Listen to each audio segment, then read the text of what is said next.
Welcome to The Last Breakfast. Please enjoy the video. You start by opening Facetime and calling the person or group you want to share with. Make the call now. Once the call connects, tap or click the screen sharing or share play icon. This begins the sharing handshake.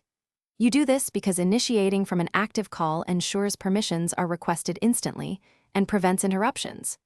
Make sure you have the app or screen prepared so you won't toggle between apps while sharing. That keeps audio and visuals synced for viewers. Now select what you will share: your entire screen, a particular app window, or media via SharePlay. You pick based on privacy: share an app to hide other content, or share the screen to show steps across apps. If you need to talk over the demo, enable microphone audio.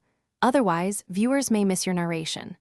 Once you select, FaceTime displays a preview. Double-check that participants can see it. This prevents accidental exposure of private windows and ensures clarity before you continue.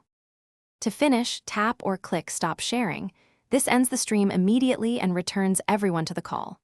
If viewers report lag or poor quality, make sure you close background apps, move closer to your router, or switch to a less congested 5 GHz Wi-Fi band. Those changes improve bandwidth and reduce latency.